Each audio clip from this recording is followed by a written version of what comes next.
Olá, meus amigos, um dia de muita paz para todos nós. Hoje, exatamente 7 de fevereiro de 2025, estamos nós reunidos para estudarmos a obra, a Revista Espírita.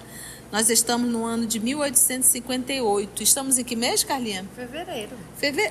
Estamos em fevereiro, exatamente.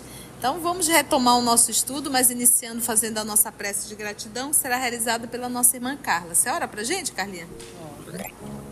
Amado Jesus, graças te damos por mais essa oportunidade. Sabemos que na correria da vida, parar um tanto, estudar essas lições, sabendo que elas nos conduzem num caminho mais claro, que nos dão ânimo, nos ajuda na caminhada e nos lembram de Ti. Ajuda-nos, Senhor, nessa caminhada, abre o nosso entendimento, nos inspira nesse estudo e fica conosco todos os dias. Que assim seja.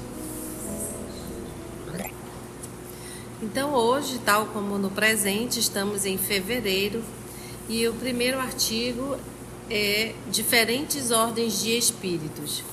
Esse artigo a gente também pode encontrar a parte dele no Livro dos Espíritos, na segunda parte, capítulo 1 da Escala Espírita.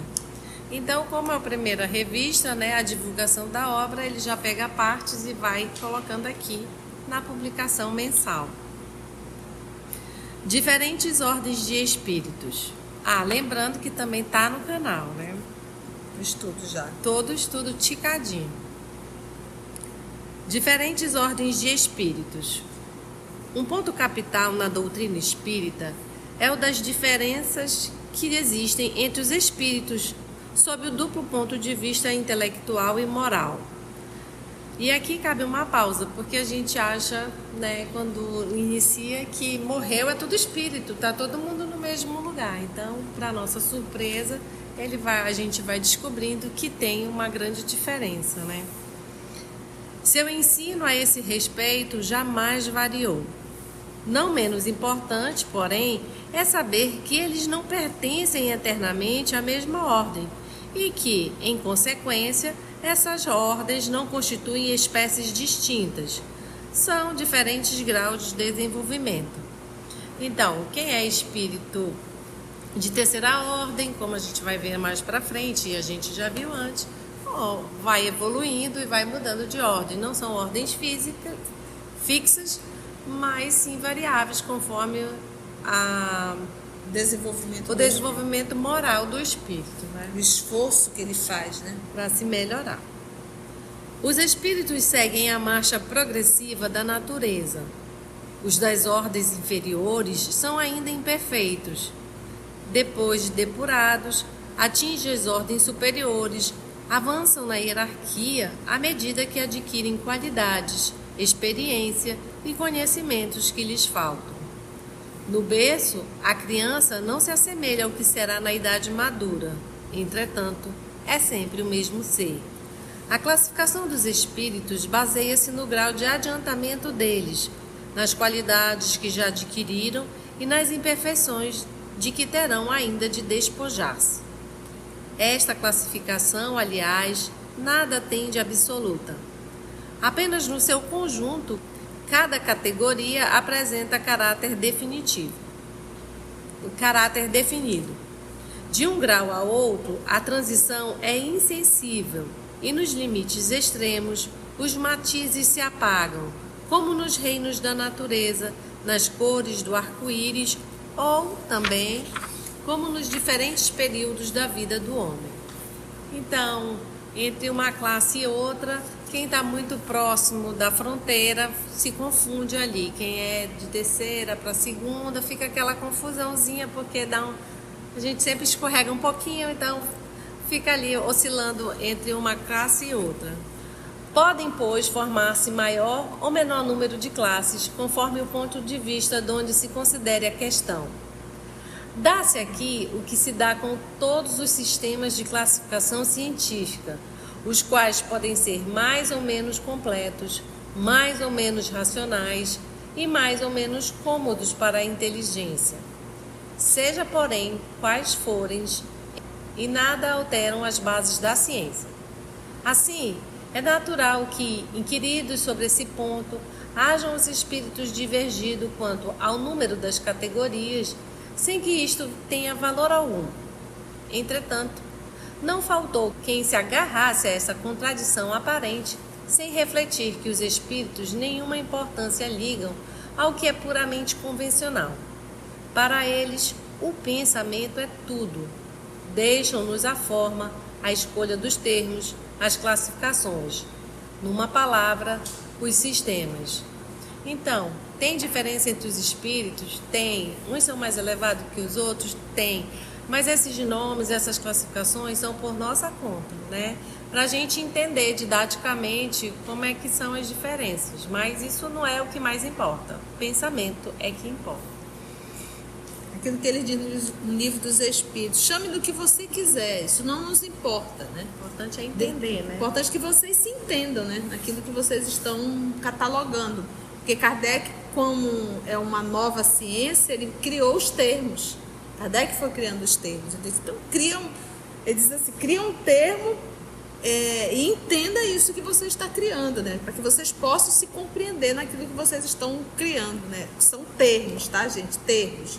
Não é a lei. A lei já existia. Os termos Kardec foi criando. Façamos ainda uma consideração que se não deve jamais perder de vista.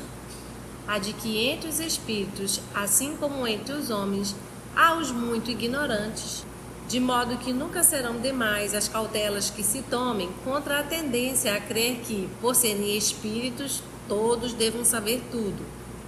Qualquer classificação exige método, análise e conhecimento aprofundado do assunto. Ora, no mundo dos espíritos, os que possuem limitados conhecimentos são, como neste orbe, neste planeta, os ignorantes, os inaptos, a aprender uma síntese, a formular um sistema. Mesmo os que são capazes de tal apreciação podem mostrar-se divergentes quanto às particularidades, de acordo com seu ponto de vista, sobretudo se trata de uma divisão que nenhum cunho absoluto apresente.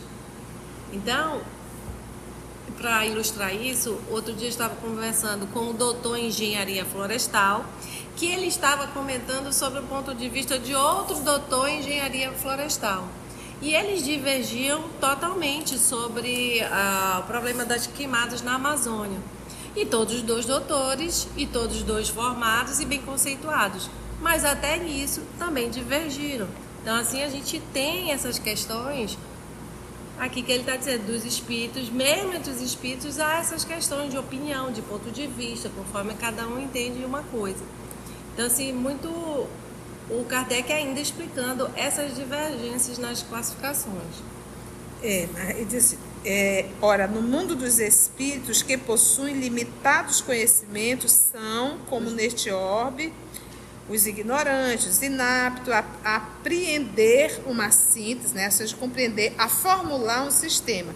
Aí ele diz, mesmo os que são capazes de tal apreciação podem mostrar-se divergentes. Que é a sua fala, né? Quanto às particularidades, de acordo com o seu ponto de vista, sobretudo se trata de uma divisão, né? Então, as divergências sempre existirão. E aqui ele vai citar Linneu, Jussier e Tournefort tiveram cada um o seu método, sem que a botânica, em consequência, houvesse experimentado qualquer modificação. Ou seja, esses aqui são cientistas da botânica e eles tinham divergências. Mas isso não muda a botânica, as flores não muda nada, né? É que nenhum deles inventou as plantas, nem seus caracteres. Apenas observaram as analogias, segundo as quais formaram os grupos ou classes. Foi assim que também procedemos.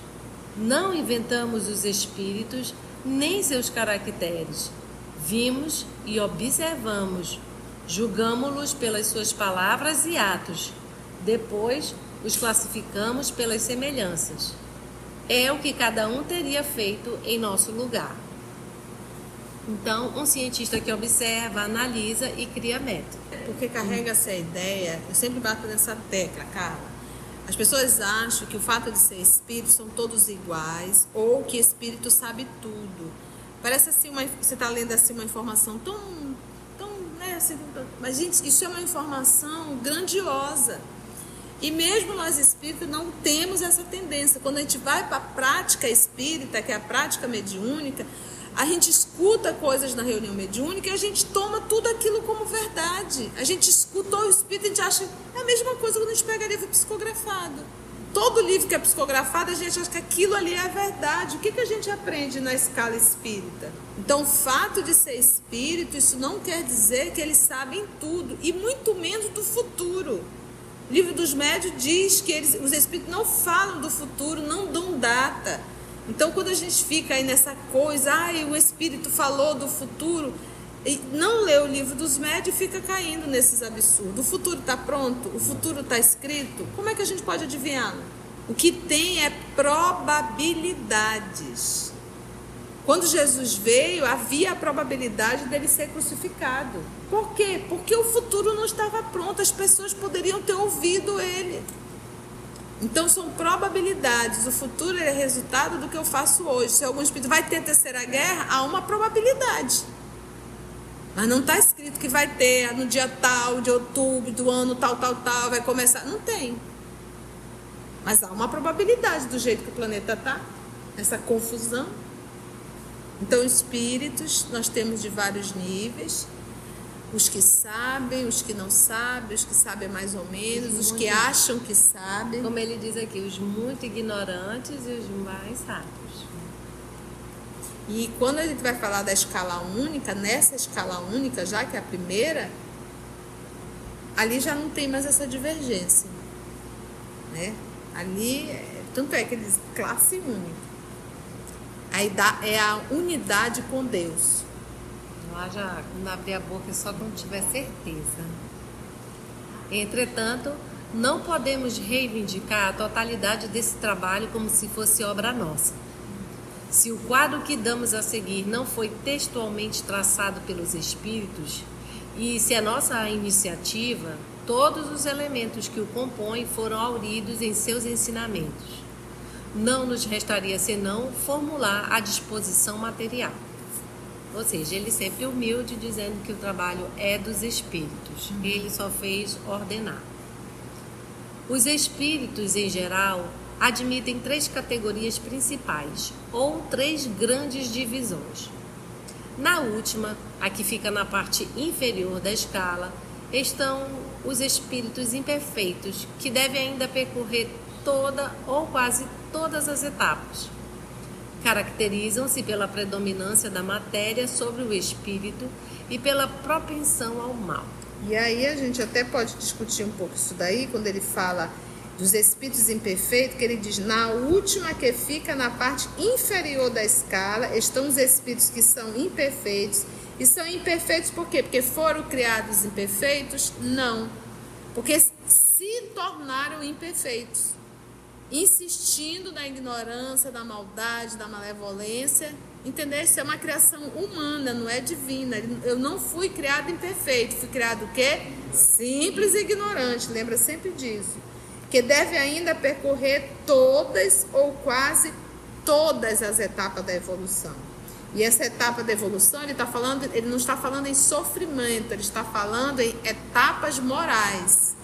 Então a gente tem que passar por essas etapas, e é nesse processo das provações que às vezes a gente se revolta e faz de uma provação uma expiação. Essas são as etapas. Caracterizam-se pela predominância da matéria sobre o espírito. E essa predominância da matéria, a gente pensa que é uma pessoa muito materialista. Não é isso. É a predominância da matéria orgânica predominando a minha condição espiritual. Então, ainda há pouco nós não falamos das emoções? Ela não é física, ela não é material. Ela predomina a minha ação moral, a minha ação espiritual. Ela predomina. Eu deixo ela me conduzir. A fome, as necessidades fisiológicas como um todo. Então, o ser moral, ele se sobrepõe à matéria. É ele que comanda a matéria e não a matéria que o comanda. Ele se deixa se levar pelas viciações orgânicas, físicas, entende? É isso que ele está falando. Então, por exemplo, É natural a matéria, é natural a emoção da raiva? É, como um processo até de proteção. É natural? É. Agora, quando ela predomina em mim, eu vou lá, mato, grito, xingo, discuto, arranco, quebro. Isso é a predominância da matéria. O estômago está dizendo que está com fome, o estômago está me dizendo que está com fome. Eu preciso me alimentar para eu manter o corpo físico vivo, né? Então eu vou lá, como, brigo se não deixarem a comida para mim, ou se eu deixo ali guardado, como é que você comeu minha comida? Então, a predominar, a pessoa enlouquece por ver que comeram a sua comida. Entendeste? Então, isso é a predominância da matéria sobre o espírito. Isso para tudo, para o sexo, para a alimentação, as emoções, a própria tristeza, a raiva, a alegria. Tem gente que fica tão eufórico no processo de alegria que perde totalmente o controle e chega a ser desagradável e acaba machucando outras pessoas nesses seus excessos. Então, novamente a predominância da matéria. E quando a gente fala da emoção, a gente está falando de um conjunto, a gente está falando de hormônios, a gente está falando do próprio sistema nervoso, a gente está falando de todo o movimento orgânico, gente. É interessante tu comentar que não é do simples e ignorante como num marco temporal, porque ele já falou anteriormente que é o pensamento que importa. Então, essa é uma escala sobre como os espíritos pensam, na verdade, né? Então, os imperfeitos pensam e se comportam assim. Não importa se ele foi criado ontem, anteontem. Essa é a classificação moral, né? Condição moral dele. Então, lembra sempre disso. Quanto mais evoluído o espírito, menos a matéria tem ação sobre ele. E a matéria dele, né? A matéria dele. A condição dele. Porque o que acontece? O fato de eu estar desencarnado, eu estou sem matéria? Não, eu tenho o quê? Um corpo perispiritual, que é semimaterial. E esse corpo perispiritual, que é um organismo, ele também tem necessidades. E quanto menos evoluído, mais grosseiro, mais denso. Então, tem pessoas que desencarnam, saem do corpo físico, mas não tem certeza que está no corpo físico. Tão grosseiro é o corpo perispiritual. Os da segunda, né, que eles falam, é na primeira divisão de trás para frente, né? Agora, os da segunda se caracterizam pela predominância do espírito sobre a matéria e pelo desejo do bem. Tá vendo? São os espíritos bons. Então, aí a predominância olha só, ele se caracteriza pela predominância do espírito sobre a matéria. Então, é ele que comanda a matéria. Se ele ficar até 3 horas da tarde sem comer, vamos dar exemplo, solto no trânsito, num calor infernal, ele morrendo de fome, ele sente fome, mas ele não fica agressivo, mal-humorado, irritado, ele consegue conter aquilo. Se vier a necessidade sexual, que faz parte do organismo, no período da procriação, isso é natural. No período que a mulher está procriando, que o homem está procriando, isso é natural. Mas ele mantém um controle, ele sabe conduzir tudo aquilo. Não é arrastado pelo organismo, entende? Aí você vem me perguntar se Jesus estava apaixonado por Madalena. E ele está falando de segunda ordem, ele não está nem falando da primeira, e muito menos de um Cristo. Aí você vem me perguntar se Jesus ficou com medo de ser crucificado. Jesus com medo de morrer? Então, como a gente não conhece a escala espírita, a gente faz essas perguntas absurdas, sem absolutamente nenhum respeito com o nosso Senhor Jesus Cristo. A primeira, finalmente, compreende os espíritos puros, os que atingiram o grau supremo da perfeição. Então, tá aí, o nível de Jesus já é o grau supremo. E ele está além do espírito puro, né? Ele é um espírito já o quê? Crístico, lembra sempre disso. Esta divisão nos pareceu perfeitamente racional e com caracteres bem positivados, ou seja, bem visíveis, né? Só nos restava pôr em relevo, mediante subdivisões, em número suficiente, os principais matizes do conjunto. Foi o que fizemos com o concurso dos espíritos, cujas benévolas instruções jamais nos faltaram. Então, esses 1000 sapos, que ele pegou a terceira ordem, a segunda ordem, ele colocou subclasses dentro, né? E isso ele não fez também da cabeça, ele teve a assistência dos amigos espirituais orientando essas subclasses dentro de cada ordem. Com 3 ordens, imperfeitos, bons e puros. Com o auxílio desse quadro, fácil será determinar-se a ordem, assim como o grau de superioridade ou de inferioridade dos que podem entrar em relação conosco, e, por conseguinte, o grau de confiança ou de estima que merecem. Além disso, interessa-nos pessoalmente porque, como pertencemos por nossa alma ao mundo espírita, no qual reentraremos ao deixar nosso invólucro mortal, ele nos mostra o que nos resta fazer para chegarmos à perfeição e ao bem supremo. Faremos, todavia, notar que os espíritos não ficam pertencendo exclusivamente a tal ou qual classe, sendo sempre gradual o progresso deles e muitas vezes mais acentuado num sentido do que em outro. Pode acontecer que muitos reúnam em si os caracteres de várias categorias, o que seus atos e linguagem tornam possível apreciar. Então, igual os homens, a gente pode olhar aqui numa classe, pelo como a pessoa fala, do que ela fala, a maneira como ela fala, dá para classificar o que ela tem, né? Da onde ela veio, alguma coisa. Então, dos espíritos, a mesma ideia.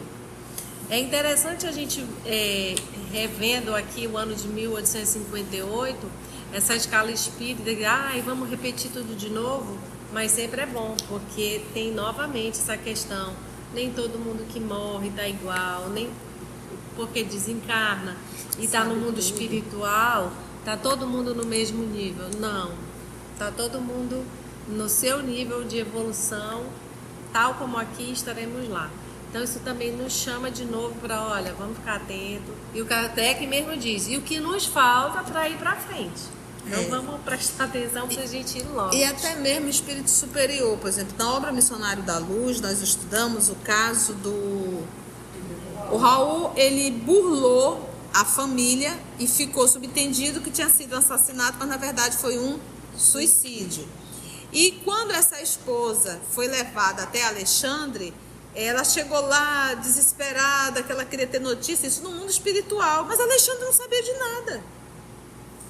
Então é um espírito superior, Alexandre mas ele sabia, ele não é Deus. Deus sim sabe de tudo, porque nós estamos mergulhados no pensamento, no hálito divino, né, como se fala. Mas o espírito não, mesmo superior. Então ele foi procurar, ele foi estudar, saber o que era, o que foi procurar os espíritos responsáveis por aquela localidade. Então a gente, na reunião, acha que o espírito vai responder, eles não sabem. Inclusive essas coisas que acontecem. Ele teve que procurar, verificar para poder saber o que estava acontecendo. Então, se a gente pelo menos aprender a lição de que existe uma escala espírita, de que espírito não sabe tudo e que tem espíritos mentirosos, pseudo-sábios, tudo isso Kardec identificou prestando atenção e conversando. Por isso que nós não podemos... Eu não recordo daquela obra, mas ele era um espírito superior. Ele tinha muito entendimento, mas ele disse aqui, eu não posso ir, aqui só quem ama. Então, assim, outra escala... O Gúbio Calderara.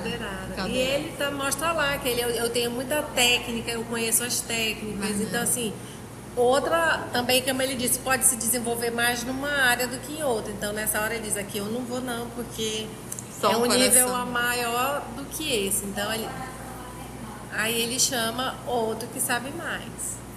Já sabe amar, né? Então, essa é a introdução para a escala espírita que Kardec deu na revista de fevereiro de 1858. Entraremos no próximo estudo na escala espírita propriamente dita. E assim finalizamos o estudo de hoje. Se você chegou até aqui o final, deixa seu comentário. É muito importante a gente poder ler o teu comentário. Não esqueça de curtir para que possa divulgar a página. dá o seu like, né? E, se possível, faça a sua inscrição no nosso canal e toca o sininho. Porque quando você toca o sininho, o YouTube avisa para você quando o EOS publicar um novo estudo. Então, receba um grande abraço da família EOS Manaus.